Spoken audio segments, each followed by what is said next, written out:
Hello, and welcome to the 30-Minute Reels Employer Informational Series hosted by Marshall University's Office of Career Exploration. My name is Darby McLeod, and I'm a student here at Marshall University. Today, I'm speaking with Catherine Counts, who is a speech-language pathologist. How are you doing today? Good. Thank you so much for having me. You're very welcome. I want to start off today's discussion with a quick introduction. Okay, so I'll introduce myself. My name is Catherine. I have been a speech-language pathologist for 7 years now. I graduated from Marshall University with a master's degree in communication disorders in 2013, and so I've been doing it ever since. That's awesome. How'd you get started in this field? So I knew that I wanted to do something where I was helping people. Of course, in high school and things, I explored different options, but I actually had some experience with a speech language pathologist as a young child. I was in a environment where my mother ran a daycare center, so we had early intervention therapists coming in all the time, so I kind of got to witness that. So that's what I decided to do when I went to Marshall, and that's what I stuck to my whole 6 years there. So Did you always know you were going to be a speech-language pathologist? yeah, not always, no. It was a little bit of a rocky road at first, still trying to figure out things that I wanted to do, but I did know that I wanted to help people. And so, having that experience young as a child and getting to see that kind of, coaxed me in that direction, I think. So. No, that's awesome. What would you say a typical day looks like for you? So a typical day, like you see, I'm in my car right now because I'm a early intervention therapist. So I see children right now, birth to 3. So I see them in their home environment. And I also have other patients who are maybe above 3, like school age as well. But they have decided that home therapy is the best option for them. So I start my day, my schedule is already decided for the week, and I plan my route, and I just schedule everybody. So it's 30-minute sessions, and then I have 30-minute drive time, 30-minute sessions. So really I'm driving all day. Very back and forth, is it? Yes. What are the different settings in which people in this occupation may work? Yeah, so the great thing about being a speech language pathologist is that you have a variety of different settings and populations. So you can work with pediatrics. If you love kids, this would be a great option for you. But if you love to work with adults, then you can also work with adults as a speech language pathologist. So the different settings might include an outpatient clinic, whether that's for a clinic that patients will come, adults or peds, a hospital, acute care, long-term nursing homes, skilled nursing facilities. You have a lot of options. The schools are a great option. You have a lot of different environments that you can choose to work in. I didn't even think about having them in schools, actually. That's really cool. Yeah, that's how I got my start. I did my first 2 years in the school system. So. Oh, that's awesome. Yeah. What does a typical work schedule look like for you each week? So we have what we call a caseload of patients. So depending on what setting you're in, you might have a productivity or a quota or something that you have to meet. So each week I'm probably doing about 35 to 40 visits, which seems like a lot, but it probably averages about 7 to 8 patients a day. So that gives you a typical kind of 9 to 5 work pace. So just lots of driving. Is this work schedule typical for all speech language pathologists, or does it differ for each location? It definitely differs for each location. One of the perks of doing what I do is I can make my own schedule. I can schedule patients where I need based on drive time and things. But, some patients some therapists, when I worked in the schools, we would start our day at 7, when the students are coming, and you'd be finished by 3. So that's kind of a nice work schedule, right? Kind of following that school schedule. But others, like if you're working in a hospital clinic or an SNF or something like that, you might have more of the typical kind of 9 to 5 kind of thing. But no overtime or working extra hours or anything like that. You're going to be pretty comfortable. Oh, that's always real nice. Yeah.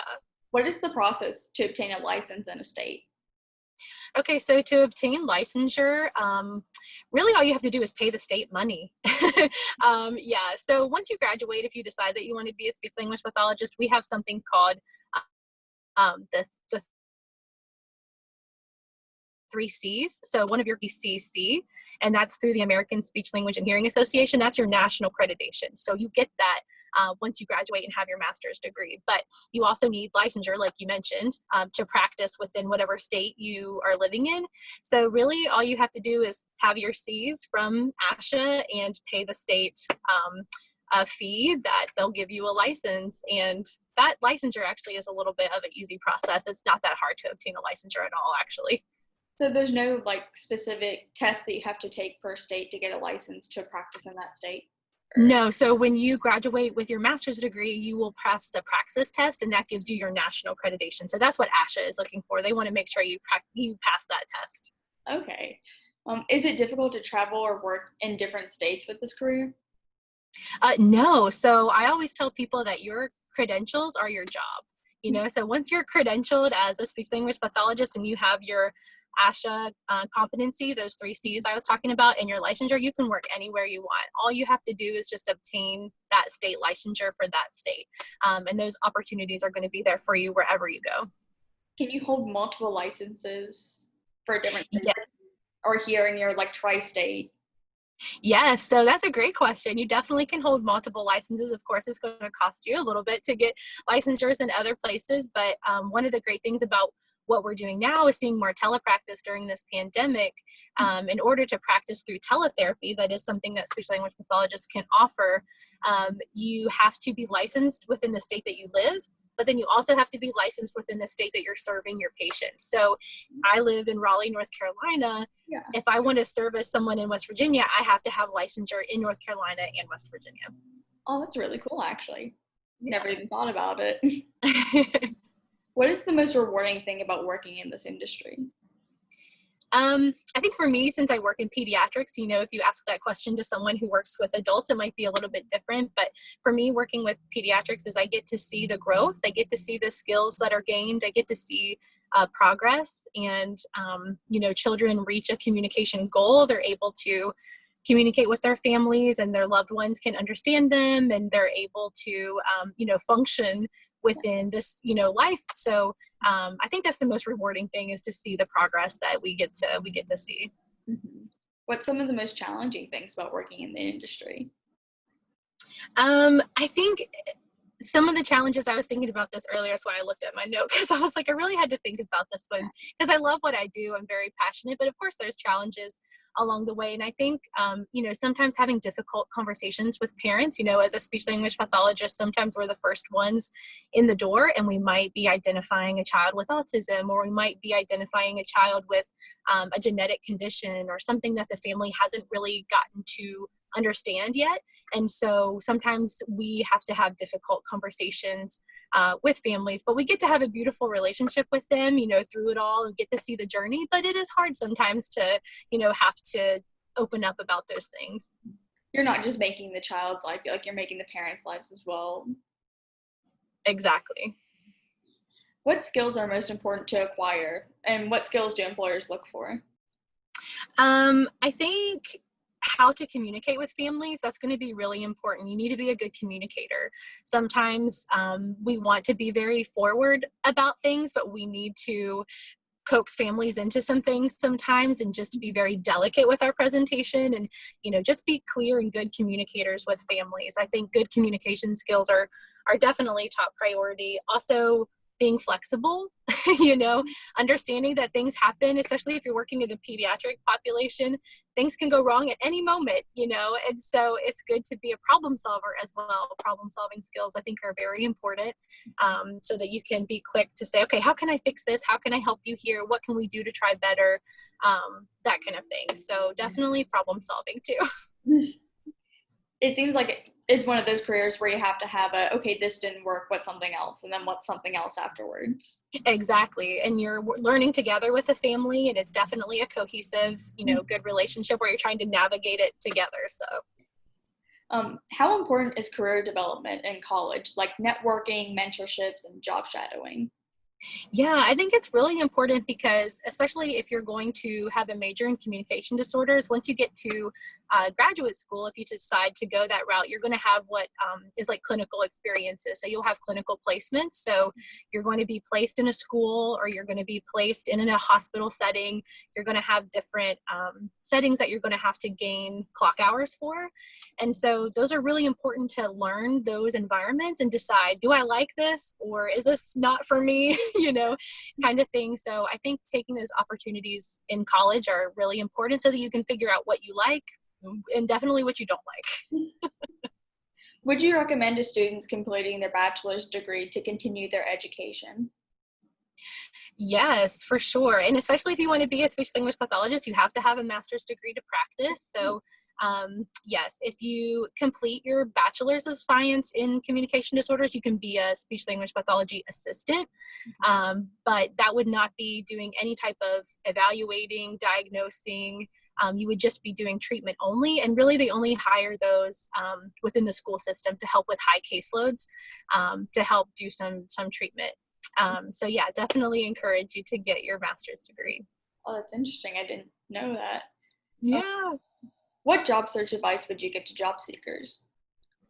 I think just based on your experiences that you have in college, definitely go after something in an environment, in a setting that you think you're going to enjoy.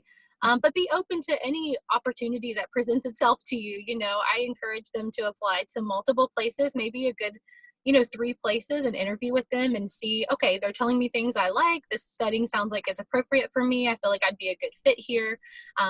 Don't just be so narrow-minded sometimes and just say, this is what I want, like this is what I have to have, because opportunities are going to present themselves to you and you're going to gain great experience if you just kind of go with the flow.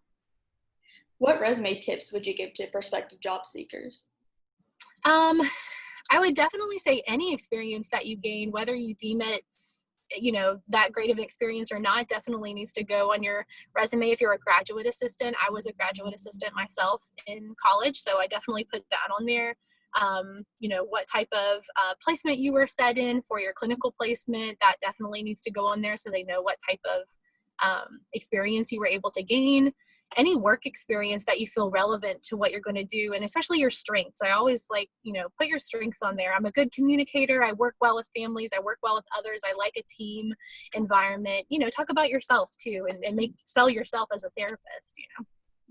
What is the hiring process like for someone entering this career path? So when you graduate and you're entering, speech language pathologists have something called the clinical fellowship year.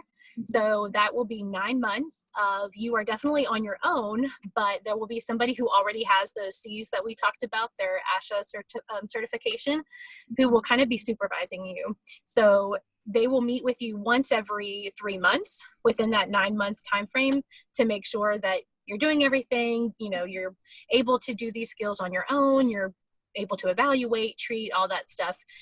So there is a 9-month period. So when you interview, you need to make sure that you're going somewhere that will accept a clinical fellow. Not all places are willing to accept a clinical fellowship.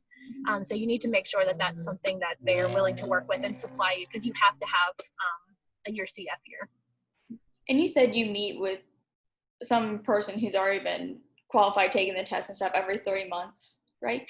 Yes, for the first 9 months of your clinical fellow, yes. So they will kind of check in with you just once a month and make sure you meet all these little boxes. There's ASHA has a little checklist that you have to pass all that. I was just wondering how that meeting kind of went. Yeah, and really kind of informal. I mean, I know my CF supervisor that I had, she's very dear to me. Like, she really helped me through my first year, and, very informal. They just kind of observe what you do. So, for example, I was in the school system. So she would come and see how I was treating my group of kids, how my evaluations were going, and just kind of observe through the day and make sure I had all those skills and I was doing everything I was supposed to. Okay, that's awesome. What are common entry-level field or jobs in this field? Really, like I said, with the CF stuff, as long as somebody is willing to accept the CFY, you could entry level anywhere you wanted, which is really kind of exciting. If you want to be an entry-level therapist in a hospital setting, you like more of the medical kind of side of it, you could go right into that if somebody is willing to, be your supervisor through that first year. So you could really have any entry-level position you wanted. Oh, awesome. What does career advancement look like in this field? Are there different opportunities to advance? Yes, definitely. So a lot of the times, if you've been in this field for a long time, you might lean towards more academia. So a lot of times therapists will go back to be professors or something like that to teach within a university level. But also there's lead positions. So I myself have been a lead therapist. So I'm in charge of a group of people, of other speech therapists. I'm just kind of, the lead. You could also be a clinical director. You're the supervisor. There's supervisory roles that you can go into. There's a lot of different opportunities. Sometimes people go more into education. So it just kind of depends as you're navigating your career, what really speaks to you and what you like, and you can advance towards that direction. Oh, yeah, that's such a great thing, just to be able to advance in whatever direction that you want. That's amazing. Yeah. What do you wish someone would have told you before you started this career? That's a good question. Let's see. I don't know. I think when we always have this joke when you're in the university setting and you're within a bubble, it's very much catered to you just learning.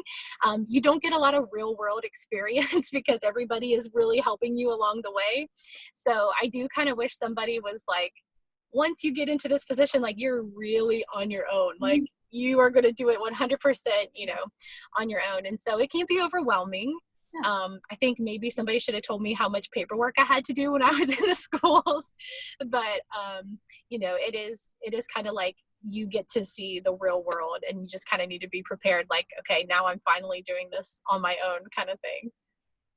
So what settings have you been able to work in? Yeah, so I started my first 2 years in the school system. So, like you said too, you didn't really think about a speech therapist within the schools, but we work a lot with articulation, helping kids with their sound development. Sometimes kids have language disorders or autism spectrum. I myself had an autism classroom I got to work with, and those kids used AAC devices, so they were nonverbal, so they needed to use devices to communicate. Then I transitioned to outpatient pediatric clinic. So then I was in a clinical setting and those patients could come to me for treatment. And I got to see a wide variety of, disorders and kids that way.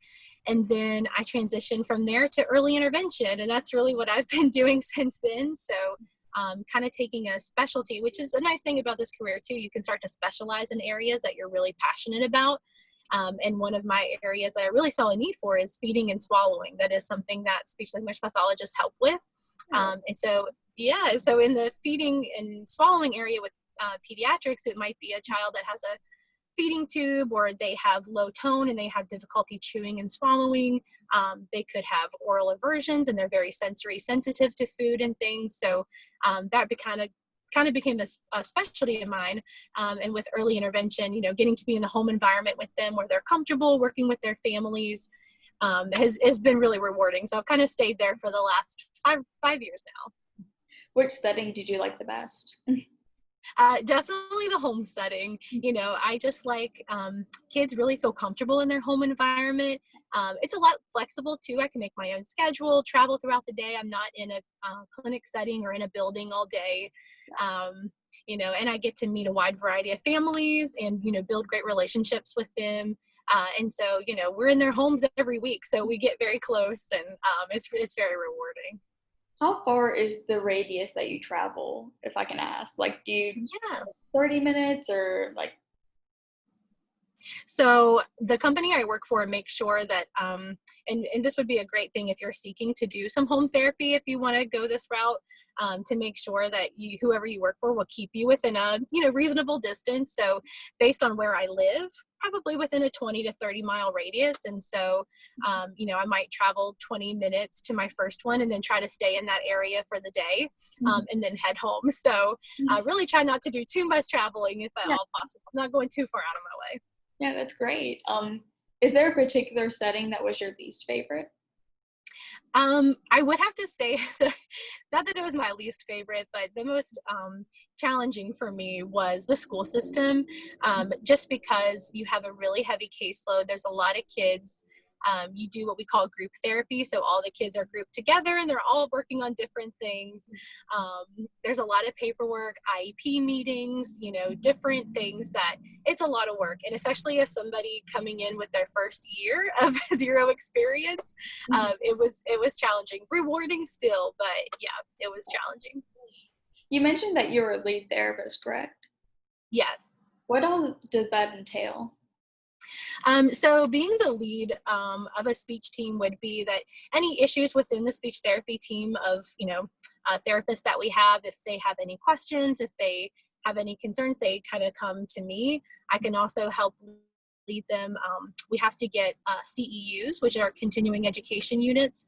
ASHA requires you to have 30 every 3 years. So we kind of just get 10 credit hours every year. So I can help organize those, get those ready for them. Also just kind of problem solving for them, trying to help them figure out if they have an issue with their caseload or scheduling or anything like that. I can just kind of be the go-to person for that. Oh, that's great. And the last question that I have is, what tips would you like to provide to Marshall students? Definitely just gain as much experience as you can now, taking any opportunity that comes at you. Don't say no. Be open to opportunities that present themselves to you at this level, because you might find that maybe something you thought you would not like at all was actually something you really enjoy. And that did happen to me. I thought I would never be a school-based therapist, and then that's where my first 2 years were. So, and I enjoyed it, as challenging as it was. I did enjoy it. But it was more appealing to me than I thought. And I took that opportunity. And so I encourage everybody to say yes, don't say no, try to gain the experience now while you can. So to find what you enjoy. Well, thank you so much. Those were some great tips that you provided for us. And thank you so much for sharing your career with students at Marshall University. It was great to experience the life of a speech language pathologist. And thank you again one more time for participating in this series with us. Have a great day. Yeah, thank you. You guys too. Thanks. Go Herd.